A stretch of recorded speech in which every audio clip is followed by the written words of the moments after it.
davidovinet.com. Vivons ensemble votre histoire.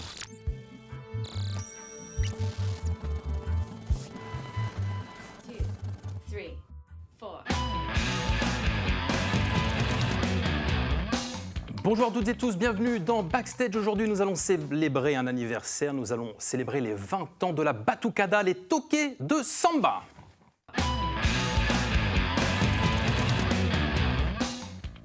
Deux membres sont avec nous pour célébrer ces 20 ans. Il y a Carole. Salut Carole. Salut. Et il y a le maestré, Benoît. Salut. Benoît, on va commencer avec toi puisque tu vas nous parler de la genèse, de la création des toqués de samba. Oui, tout à fait. Alors, c'est né en 2005, à l'initiative de la ville de La Roche-sur-Yon, parce qu'on était dans l'année franco-brésilienne à l'époque. Et ils ont proposé de créer un carnaval qui se déroulerait en mai 2005. Et du coup, sur les 6 mois précédents, il y a une compagnie professionnelle qui est venue de Lyon pour former des habitants de la ville à la Batucada, pour ensuite déambuler avec les groupes lyonnais et de Beauvais avec lesquels cette compagnie travaillait sur un même répertoire pour qu'on déambule ensemble en 2005, en mai 2005 au carnaval de La Roche. Donc il y a une Batucada qui est arrivée à La Roche pour former des membres. C'est ça. C'est ça. Former des amateurs lyonnais. Ok.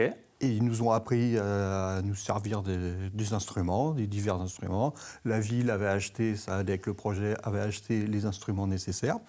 Et un week-end par mois, ou même un samedi par mois, on allait se former avec eux. Et puis à l'approche du carnaval, on a fait 2 week-ends entiers par mois, et puis pour vraiment être prêt à déambuler avec eux le jour J. Oui. Et pourquoi tu as été intéressé, toi, Benoît, pour rejoindre cette aventure dès le début? Qu'est-ce qui t'a donné envie? Par curiosité, moi je joue de la batterie depuis mes 18 ans. Donc j'avais plus de projet musical à l'époque, j'étais batteur de rock, amateur. Et du coup, je me suis dit, tiens, pourquoi pas essayer la musique brésilienne en fait. C'était une découverte pour moi. Carole, ça fait combien de temps que tu as rejoint l'association? C'est associatif aujourd'hui. Ça fait combien de temps? Moi, ça fait 3 ans, c'est ma 3e année dans l'association. Qu'est-ce qui t'a donné envie de retrouver alors moi cette aussi, structure? je suis batteuse de base, donc j'aime beaucoup les percussions. Et puis, c'est d'avoir vu les toqués déambuler à plusieurs reprises, lors des fêtes de la musique notamment. À chaque fois, c'est une ambiance de folie, les percussions à fond. Voilà, je me suis dit, un jour, je le ferai. Et j'ai passé le cap. C'est vrai que c'est incroyable, hein, quand on écoute les toqués de samba, et moi c'est comme ça que je vous ai découvert, c'est en vous découvrant dans un marché de Noël, ça impressionne. Il y a combien d'adhérents aujourd'hui, Carole, dans l'association? Alors on est aujourd'hui une 60aine d'adhérents, dont 55 musiciens actifs. Après, il y a alors, tous les ans, il y a des départs, des arrivées. Ouais. Lors des prestations, on peut être entre minimum une quinzaine et au max, par exemple, à la fête de la musique, où là, généralement, tout le monde est mobilisé, on peut être une 50aine à jouer. Ouais, c'est impressionnant, 50, effectivement, ça fait du monde. Benoît, on va rentrer dans le détail désormais avec peut-être les instruments qu'il y a dans cette association. Parle-nous des pupitres, c'est ce qu'on dit, on parle de pupitres. Le pupitre, oui. Il y a plusieurs familles d'instruments. Il y a les instruments qui font les basses, qu'on appelle des sourdos. Ils sont 3 différents, ils marquent le temps. Il y a 2 sourdos 1, sourdo 2 qui marquent les temps. C'est une musique qui est en 4 temps, donc il y en a qui marquent 1, 3, et puis 2, 4, boum, pim, ça tourne comme ça. Et au milieu, il y a le sourdo 3 qui est un sourdo de variation, qui, lui, comme son nom l'indique, met des notes pour donner un peu de sautillement au rythme. Ça, c'est donc un pupitre. Les sourdos. Il y a dans la famille les toqués de samba, il y a la famille les sourdos. Ah oui, okay. Ils sont primordiaux. C'est eux qui font l'assise, c'est la basse, la basse, qui dit même la basse qui tient un peu tout l'édifice. Et autre famille. Autre famille, il y a les quechas, c'est des caisses claires. Okay. et qui, elle, amène un rythme très dynamique. Les caisses claires, tac, tac, tac, tac, tac, tac, tac, tac, elles veulent aller devant, quoi. Donc, toujours, elles veulent accélérer. Et les sourds disent non, non, cool. Donc voilà, tout ça, ça s'équilibre. Et puis parmi eux, il y a ce qu'on appelle les répiniques. Les répiniques. Répiniques. Répiniques, ouais. Donc ça, c'est notre famille? C'est une autre famille, Ok. c'est un autre groupe qui joue avec une baguette et la main, et qui sont des instruments très, très aigus, qu'on entend un peu au-dessus des autres, et qui vont servir avec le mestré à diriger un petit peu la batucada. Le mestré, parle-nous de ce rôle. Carole, c'est vrai, le mestré, quand on est dans une batucada, c'est hyper important, n'est-ce pas? Ah bah c'est hyper important parce que c'est le chef d'orchestre, en Ok. fait, vraiment. Donc c'est lui qui va nous donner les codes, en fait, les indications du jeu, et qui va nous dire, voilà, à ce moment-là, on va jouer tel petit morceau, tel petit break, comme on appelle, et qui va nous faire les signes de démarrage, de fin, voilà, de reprise, aussi nous indiquer un petit peu par où on va, comment, est-ce qu'on fait une chorégraphie, des choses comme ça. Il y a des gestes qu'on apprend lors des répétitions, ces gestes qui sont donnés par le mestré? Oui, exactement. En fait, on apprend, on va dire, deux choses principales. On va apprendre une tourne, ce qu'on appelle une tourne, c'est-à-dire le rythme de fond un petit peu qu'on va jouer chaque instrument de son côté. Ouais, une tourne. Voilà, on appelle Ok. la Donc, tourne. un geste, ça représente une tourne. Bah, en fait, la tourne, c'est le rythme de base, Ok. on va dire, que chaque instrument va jouer. Et puis, on va apprendre des breaks, qui vont être des petites ponctuations, en fait, dans la musique. Et donc, ça va être tout un vocabulaire à apprendre au fur et à mesure de l'évolution dans la batucada, parce que, voilà, au début, on va apprendre un petit break, puis deux, puis trois.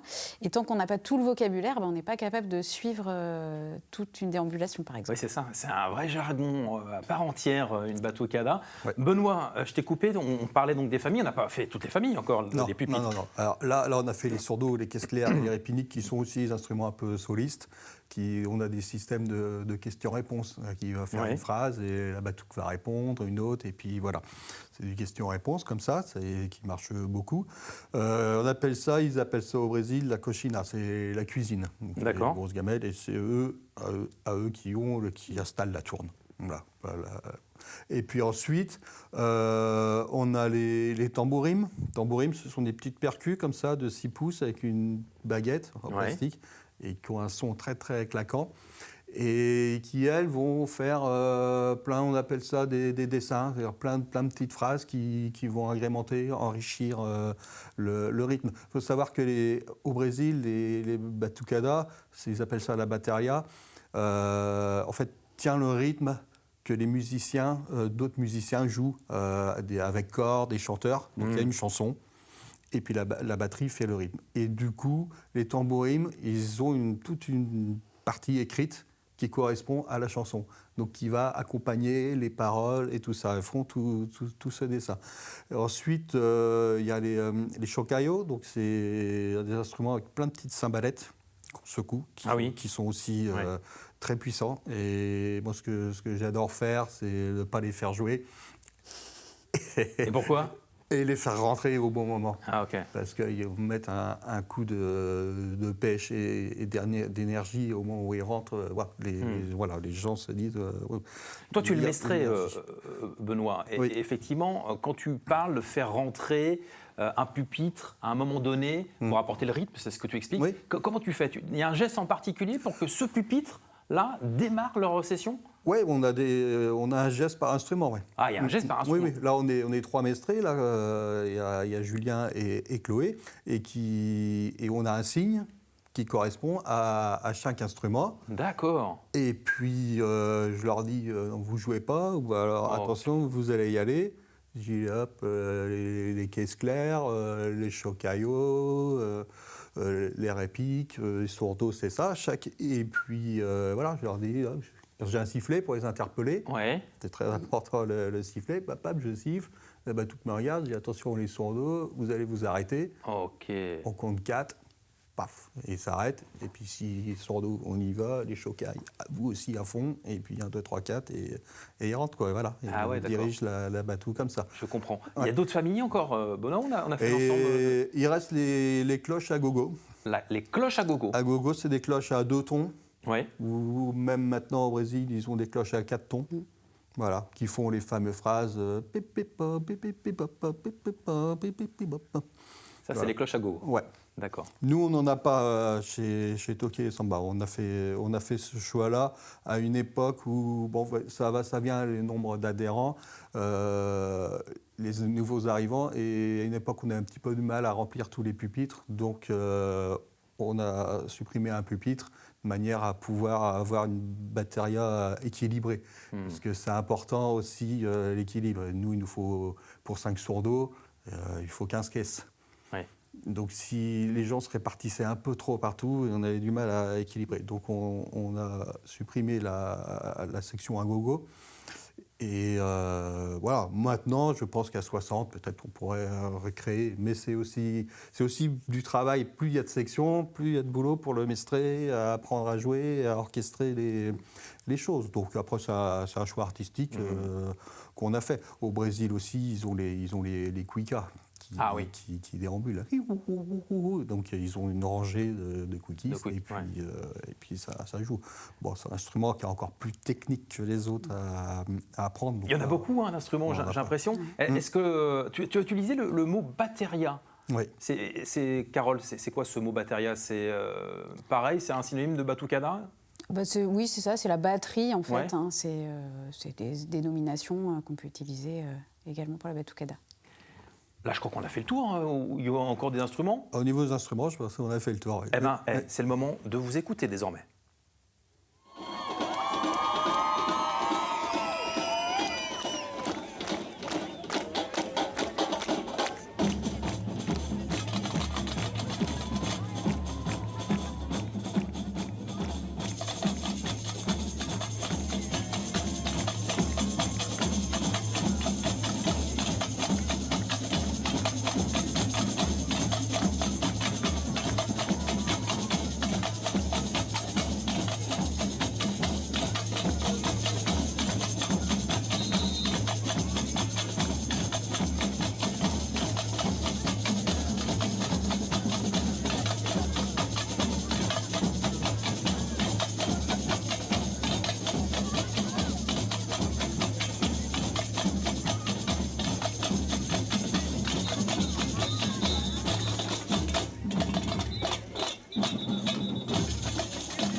On a parlé des pupitres. Là, sur cet extrait, on voit les danseuses, Carole. Incontournables des batucadas. Exactement. Alors c'est vrai que il nous arrive de déambuler ou de jouer sans les danseuses. Il n'y a pas de danseuses dans l'association des Tokais actuellement. Il y en a eu auparavant, mais il n'y en a plus. Nous, on travaille régulièrement avec les Meninas do Soul, qui sont un groupe de danseuses qui sont près de Nantes, qu'on voit là sur cette vidéo, qui sont super, des filles adorables, super dynamiques, avec qui on adore jouer. Benoît, on vient de voir cet extrait, ça se passe sur une scène. Où est-ce que vous préférez vous produire? C'est pas habituel d'être sur une scène? Non, c'est pas habituel. Là, c'est le festival Colors.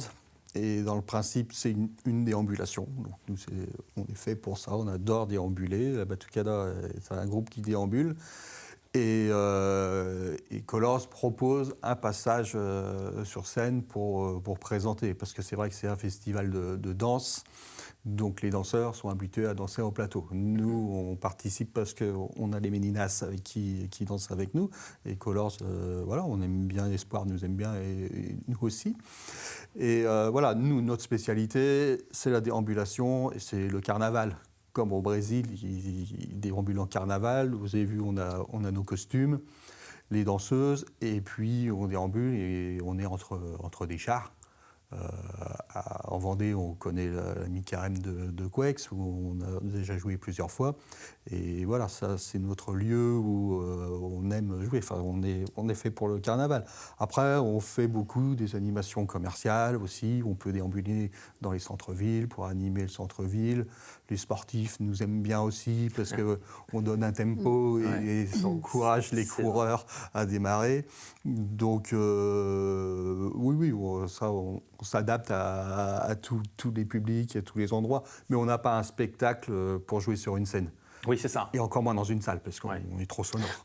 Oui, puis il y a beaucoup... Alors, est-ce qu'on peut parler d'impro quand on parle de Batucada? On sait quand ça démarre, et à quel moment ça s'arrête, Carole? Alors quand on commence, nous musiciens, et je pense que le Mestre c'est pareil un peu dans sa tête, on ne sait pas trop comment ça va se passer.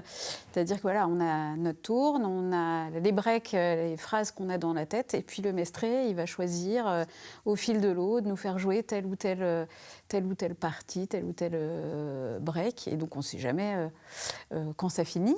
Et puis quand on déambule, ça peut être très variable, hein. Il peut y avoir des déambulations où on court, ça marche vite, et souvent ça joue vite du coup. Et puis des déambulations, il peut y avoir beaucoup de moments de pause justement où on s'arrête pour jouer en statique, et donc ça c'est extrêmement variable.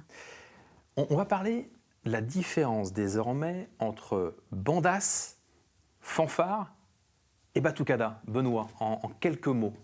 Bon, en quelques mots, les bandas, c'est plutôt les orchestres du sud-ouest. Enfin, les fanfares du sud-ouest, on va mettre un mot fanfare.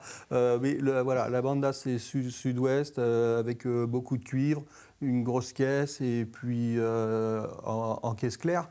Ils ont ça dans le nord aussi, mais ça ne s'appelle pas des bandas, mais ils ont cette tradition aussi.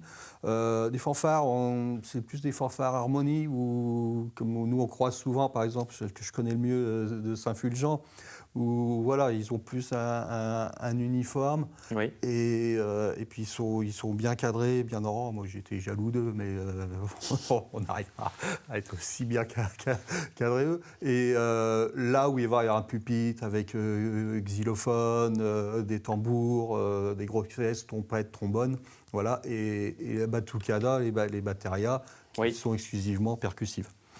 Voilà. Après, je sais qu'au Brésil, il existe des baterias accompagnées de cuivre aussi, quoi. Ok, mais, ça existe aussi, ça peut arriver. Ce n'est pas quelque chose qui se fait en France, en tout cas, ou en Europe. 20 ans pour la batucada. Les temps forts, Carole, cette année? Alors, les temps forts, cette année, effectivement, les 20 ans. Là, on va avoir quelques concerts à venir. Alors, je sais qu'en avril, on va jouer dans le Maine-et-Loire, au carnaval de Candé. Où est-ce qu'on pourra retrouver ces informations de vos toutes prestations? Toutes les infos, elles sont sur les réseaux.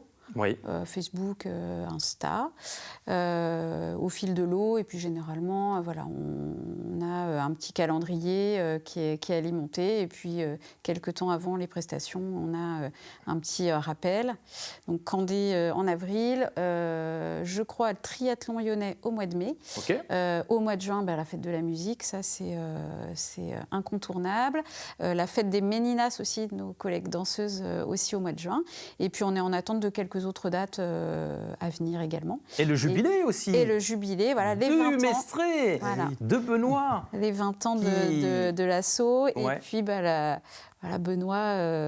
qui a fait, je pense, sa dernière prestation, grosse prestation l'année dernière à Colors. Oui, Colors, c'était un bel événement. Pour les 20 ans. Et puis, on va quand même refêter Benoît cette année, fin mai aussi. Et puis fêter les 20 ans de l'assaut. On va faire une grosse fête. Ça va se passer où? On le sait déjà, cette fête? Alors, il y aura Il y a pas mal de mystères autour de cette fête. Nous, on sait où ce sera. Oui, vous. Et il y aura surtout un événement public qui va se passer, donc qui sera ouvert à tous, qu'on prévoit sur la côte. D'accord. Côte Vendée Sud, fin mai. Et on mettra des infos rapidement dès qu'on aura plus de précisions sur les réseaux. Pareil, donc les gens pourront nous suivre et venir nous voir fin mai. On suivra donc la suite grâce donc au réseau.